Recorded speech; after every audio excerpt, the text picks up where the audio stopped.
séance, on va étudier les transistors, et spécifiquement les transistors bipolaires.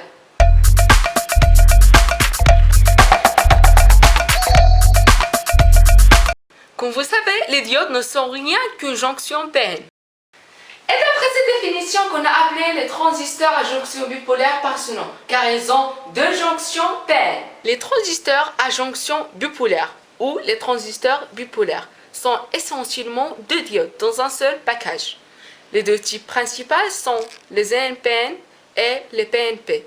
Les transistors NPN ont deux régions de type N de part et d'autre d'une région de type P, tandis que les transistors PNP ont deux régions de type P de part et d'autre d'une région de type N. Les transistors bipolaires ont trois électrodes. Chacune d'entre eux est connectée à une région. Typiquement, la couche ou région centrale est appelée la base. L'une des autres couches forme l'émetteur et l'autre forme le collecteur. Ils sont notés P, E et C. Ça, c'est le symbole d'un diode. Lorsqu'on combine la région P de deux diodes, on obtient le transistor NPN. Voici un symbole d'un transistor de type NPN. Remarquez qu'il y a une flèche qui pointe vers l'une des régions de type N. On sait que la couche centrale est toujours la base, mais le collecteur et l'émetteur peuvent apparaître de part et d'autre de la flèche.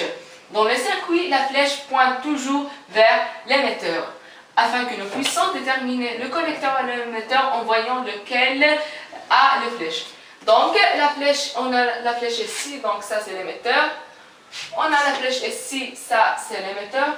Et l'autre c'est le collecteur. Le transistor NPN a une flèche pointant vers l'émetteur, tandis que le transistor PNP a une flèche pointant vers la base. Comment les transistors fonctionnent? Donc, plutôt qu'utiliser un interrupteur mécanique, le transistor peut agir comme un interrupteur électrique, en utilisant les signaux électriques pour l'activer et le désactiver. Le courant principal de votre circuit traverserait le collecteur vers l'émetteur, tandis qu'un courant de signal traverserait de la base vers l'émetteur. Le courant de signal à la base est ce qui contrôle notre interrupteur. Un courant de signal traversant de la base vers l'émetteur peut laisser le courant principal de traverser de collecteur vers l'émetteur.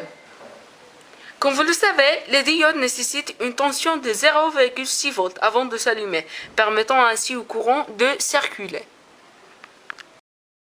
Dans un transistor NPN standard, lorsque 0,6 volts s'est appliqué entre la base et l'émetteur, le transistor s'allume en permettant le courant de traverser de collecteur vers l'émetteur.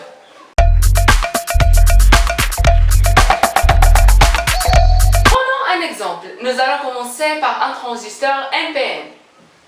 Avec un transistor NPN standard, nous polarisons normalement le transistor de sorte que le collecteur soit positif par rapport à l'émetteur. La tension entre ces deux points est appelée la tension collecteur-émetteur, ou bien VCE. Ensuite, on va connecter la base pour qu'il soit positif par rapport à l'émetteur. Cette tension est appelée tension base-émetteur, ou bien VBE. Voici un circuit où une batterie de 9 volts se connecte à une LED et sa résistance, puis se connecte à le collecteur d'un transistor. Donc, aucun courant ne circulerait ici jusqu'à le transistor s'allume. Pour activer le transistor, on a besoin d'un VBE de 0,6 volts. Imaginons qu'on a une petite batterie de 0,6 volts.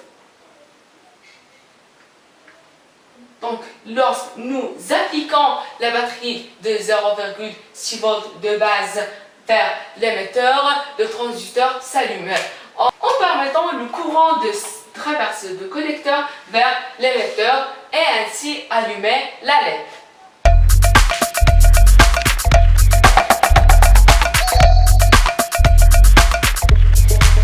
Regardons maintenant les transistors PNP.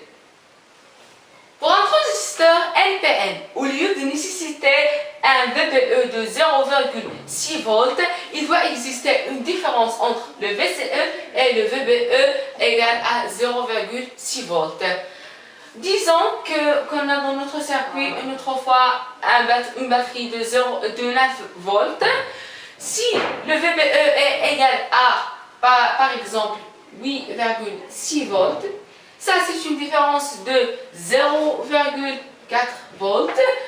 Inférieur à 0,6 volts, donc le transistor serait éteint et aucun courant ne circulerait entre le collecteur et l'émetteur.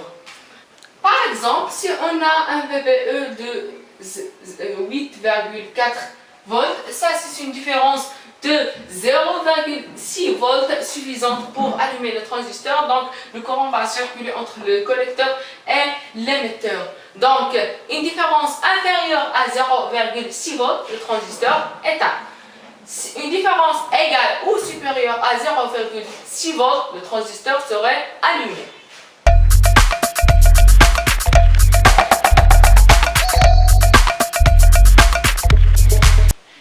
L'utilisation des transistors est l'amplification. Une méthode pour l'amplification du courant est en combinant deux transistors en ce que nous appelons la paire d'Arlington. Cela peut être fait avec deux transistors de type NPN ou deux transistors de type PNP. Les deux transistors sont combinés en connectant l'émetteur du premier transistor à la base du deuxième transistor. Dans une paire d'Arlington, le courant est amplifié par le premier transistor, puis amplifié par le deuxième transistor. Lorsque la paire d'Arlington est contenue dans un seul package, on obtient le transistor d'Arlington. Comme les autres transistors, elle a trois électrodes, une base, un émetteur et un collecteur.